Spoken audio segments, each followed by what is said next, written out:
स्वागत है बच्चों आपका new quantum classes YouTube channel पर।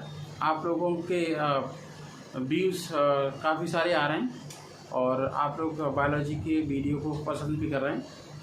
मैंने अब तक बायोलॉजी के वीडियोज़ में यूट्यूब के चैनल पर, इस चैनल पर, इस प्लेटफॉर्म पर कुछ इम्पोर्टेंट चीज़ें बताई हैं। जैसे मैंने आपको बताया न्यूट्रिशन क्या है, लाइफ प्रोसेस क्या है, लाइफ प्रोसेस के लिए कौन कौन सी इम्पोर्टेंट मेटाबॉलिक रिएक्शंस होती हैं और कौन कौन से सिस्टम्स होते हैं। एक और बात बताई है कि फोटोसिंथेसिस क्या होती है। ये बहुत सारे वीडियोस 4 और 5 वीडियो में पहले बना चुका हूँ।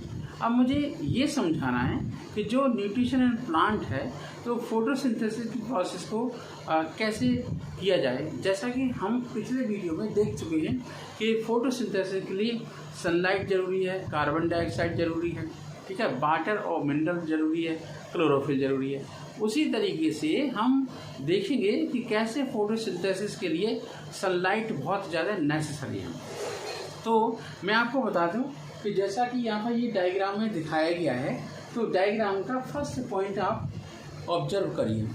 हमने क्या किया, सबसे पहले हम अपने स्टेप्स बताएंगे जो भी हम आपको बताना चाह रहे हैं, तो फिर डायग्राम समझा के फिर हम स्टेप वाइज देखते हैं, जो लिखावट है उसके अकॉर्डिंग करेंगे। तो सबसे पहले हमने क्या किया, 3-4 दिन के लिए एक पॉटेड प्लांट को डार्क में रख दिया।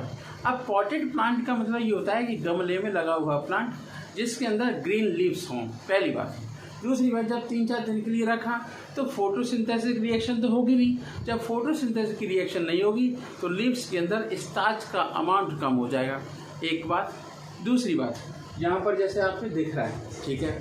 अब हमने क्या किया, उसी पॉटेड प्लांट को हमने सनलाइट में रखने से पहले उस पॉटेड प्लांट के लीफ को हमने बिटवीन पर, मतलब लीफ के बीचों बीच में, जैसे कि आप ये देख रहे हैं, लीफ के बीचों बीच में हमने या तो ब्लैक कलर का पेपर लगा दिया और पेपर क्लिप से उसे बंद कर दिया, या हमने एल्युमिनियम की फॉइल लगा दी और इस तरीके से कवर कर दिया जिससे सनलाइट उसके अंदर किसी भी केस में अंदर नहीं जाए। क्योंकि सनलाइट की तो आदत है, उसके 2 इम्पोर्टेंट फेनामिना होते हैं, एक आपका रिफ्रैक्शन, एक रिफ्लेक्शन। तो रिफ्लेक्शन से कहीं लाइट अंदर न घुस जाए। अब फिर इसके बाद एक और इम्पोर्टेंट चीज़ देखते हैं कि जो आपका पॉटेड प्लांट है, इतना काम हमने कर लिया, ठीक है। अब दूसरा काम देखते हैं। अब इसी पॉटेड प्लांट को जब हमने कवर कर लिया, इसके लिए 4 डेज के लिए इसी प्लांट को हमने सनलाइट में रखा, मतलब फोटोसिंथेसिस की प्रोसेस करवाई। और ये ऑब्जर्व हम फ्यूचर में करेंगे बाद में, 4-5 दिन बाद। ये पूरा जो आपका एक्सपेरिमेंट देख रहे हैं 1 वीक का है। तो एक संडे से स्टार्ट करो, अगले संडे को करो, क्योंकि संडे को आप लोग भी घर पर रहते हो। मार्केट से आप स्टार्च ले आओ, बन जाएगा। तो आयोडीन लिया और इस टाइप की प्रैक्टिकल को, तो हमने आपको बताया कि 4 दिन के लिए उसी पॉटेड प्लांट को सनलाइट में रख दिया। और हुआ क्या कि जब हम सनलाइट में इस पॉटेड प्लांट को रखेंगे तो जो कवर्ड लीफ का पार्ट है, मिडिल पार्ट है, उसके अंदर फोटोसिंथेसिस नहीं होगी, पहली बात। दूसरी बात है, बाकी का जो पार्ट है जिसके अंदर ये जो आपका पार्ट है लीफ का, इसके अंदर फोटोसिंथेसिस होगी। जब फोटोसिंथेसिस होगी तो आपको मालूम है फोटोसिंथेसिस के बाद स्टार्च का फॉर्मेशन होता है। और हम जानते हैं, हम यही तो करने वाले हैं, हम करने वाले स्टार्च का टेस्ट। चलिए, इतना काम हो चुका है। अब उस पॉटेड प्लांट के 4 दिन बाद जब फोटोसिंथेसिस हो चुकी है तो इसी लीफ को प्लग करके, तोड़ करके हम क्या करें, एक बॉइलिंग वाटर के टब में थोड़ी देर के लिए डाल दें, बीकर में भरे हुए बॉइलिंग वाटर में। इससे क्या होगा, जो लीफ होगी थोड़ी सॉफ्ट हो जाएगी, एक काम। दूसरा काम फिर क्या करें, फिर हम उसी लीफ को एक ऐसे छोटे से बीकर में रखें जिसके अंदर एल्कोहल भरा हुआ है। अब इस एल्कोहल को इस बीकर में इसलिए रखा गया है कि अगर हम इस एल्कोहल को के अंदर लीफ डाल करके डायरेक्ट गर्म करेंगे, हीट करेंगे बुनसर बर्नर से, तो यहाँ से लौ उधर पहुँच जाएगी। तो हम जानते हैं एल्कोहल इन्फ्लेमेबल होता है और वो जल जाएगा, आग लग जाएगी, हमारा एक्सपेरिमेंट फेल हो जाएगा। लेकिन हमें अपने एक्सपेरिमेंट को सक्सेसफुल बनाना है। तो जब हमें अपने एक्सपेरिमेंट को सक्सेसफुल बनाना चाहते हैं तो ये मेथड अपनाना पड़ेगा।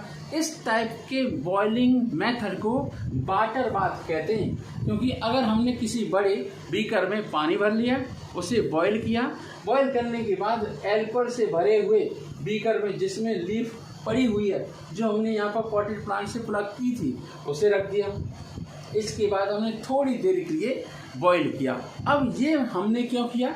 ये इसलिए किया कि जब हम स्टार्च का टेस्ट करेंगे तो जो लीफ के अंदर स्टार्च है ना, और क्लोरोफिल है, उसका आपस में क्या हो जाएगा?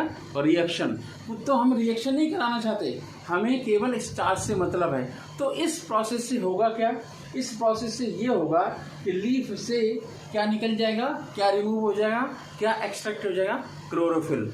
बस इसी क्लोरोफिल की प्रोसेस को, क्लोरोफिल को अलग हटाने के लिए हमने इस पॉटेड प्लांट की लीफ को गर्म किया है। किसके अंदर? एल्कोहल के अंदर। एक बात ध्यान रखें, एल्कोहल के अंदर डाल करके जब हमने रिमूव कर दिया क्या? क्लोरोफिल। फिर हमने यहाँ आपका फर्स्ट पॉइंट हो गया, सेकंड हो गया, थर्ड यहाँ पर आ जाते हैं। तो ये एक छोटा सा प्याली की तरह पैटी डिश होती है, जिसके अंदर हमने लीफ को रखा है और इस पैटी डिश के अंदर थोड़ा सा गुनगुना पानी है। इससे क्या हुआ? हल्का फुल्का थोड़ा बहुत जितना भी क्लोरोफिल होगा वो लीफ से यहाँ पर रिमूव हो जाएगा। अब हम क्या करेंगे? इसी लीफ को यहाँ पर लेके आएंगे, ड्रॉपर से आयोडीन I2 आयोडीन को डालेंगे। जैसे आयोडीन को डालेंगे तो जिस पार्ट में, लीफ के जिस पार्ट में क्या हुआ था? फोटोसिंथेसिस हुई थी और स्टार्च का प्रोडक्शन हुआ था, सिंथेसिस हुआ था, उस पार्ट के द्वारा ब्लू ब्लैक कलर दे दिया जाएगा। Blue black colour, dark colour आ जाता है। लेकिन बाकी का जो पार्ट आप व्हाइट कलर का देख रहे हैं, जहाँ पर कोई भी स्टार्च का सिंथेसिस नहीं हुआ है, वहाँ पर कोई कलर नहीं आएगा। तो चलो, अब ये हमारा एक्सपेरिमेंट सक्सेसफुल हो चुका है।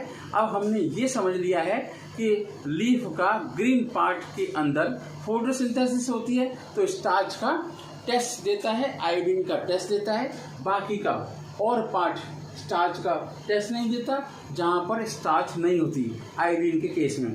अब हम देखते हैं, या थोड़ा सा आप चाहें तो इसका स्क्रीनशॉट ले लें। इसके अंदर 9 स्टेप्स हैं। तो ओवरऑल हम ये बात लेके आए, समझा हमने इस एक्सपेरिमेंट से, इस वीडियो से, कि sunlight is necessary for photosynthesis.